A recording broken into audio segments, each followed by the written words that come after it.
I won't take the time to introduce the company in any detail, but we are the largest wind turbine manufacturer in the world, and quite pleased to be engaged not only in the Copenhagen Climate Council, but a number of other significant international business initiatives, like the World Business Council for Sustainable Development and the World Economic Forum, where we can talk about, discuss, and promote our ideas to achieve a low-carbon economy.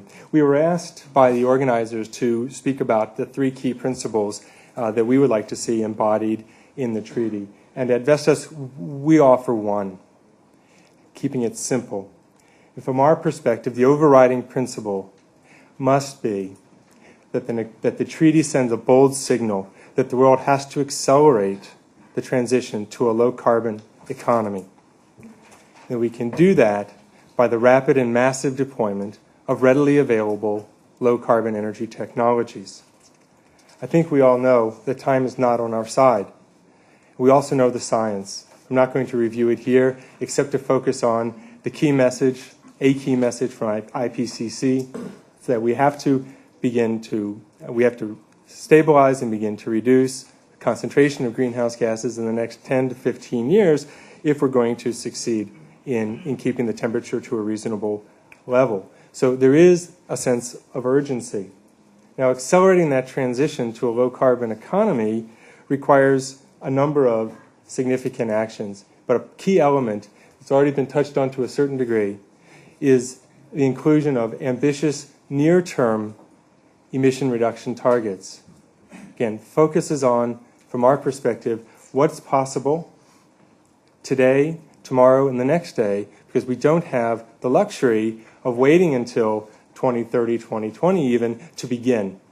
So we have to have the discipline that's imposed on us by the ambitious near-term targets, but also the ability to adapt by having mechanisms in place so that we can adjust along the way. As Tim talked about and others, every time the science is updated, in essence, the conclusion is that we're worse off than we thought we were before. So we need to have built into this the possibility for mid-course corrections.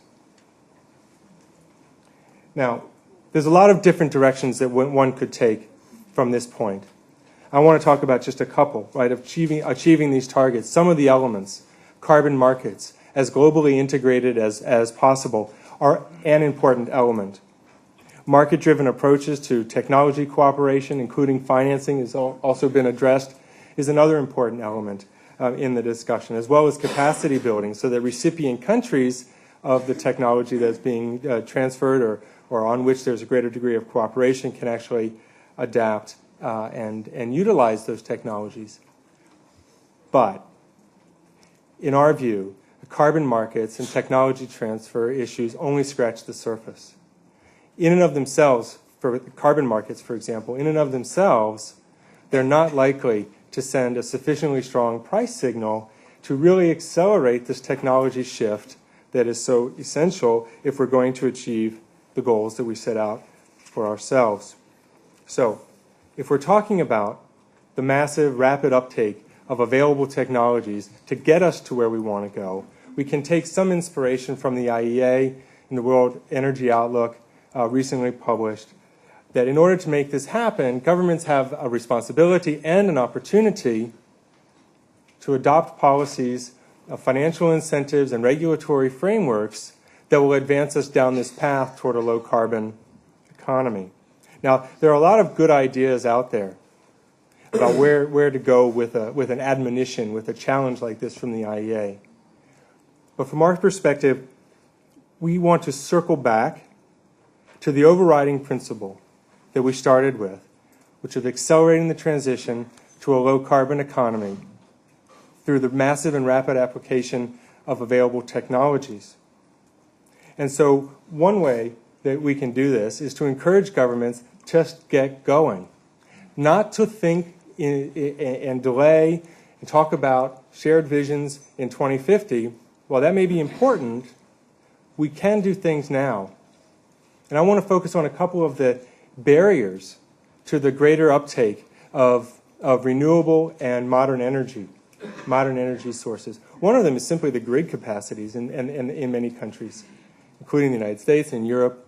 So there's a need for governments to act, to expand, upgrade, modernize their grid capacities, to adopt policies that will promote renewable energies through the setting of ambitious targets, as in the 2020 targets in Europe.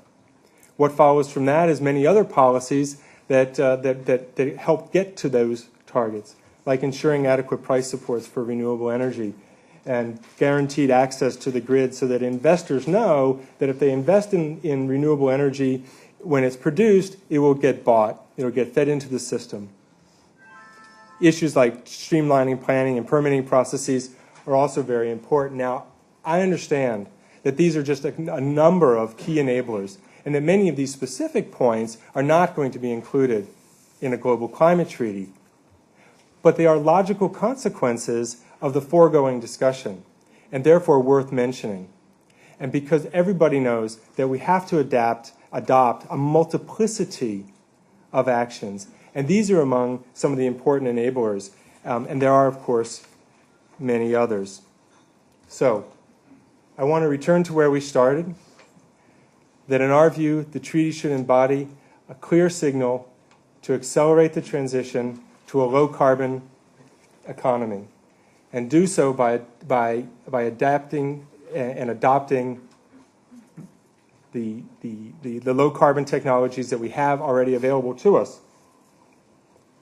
Now, just a final comment, that I think it's critical that the negotiators not get distracted by interesting but endless discussions about future technologies that may or may not be technologically proven, commercially scalable, economically affordable, and politically acceptable.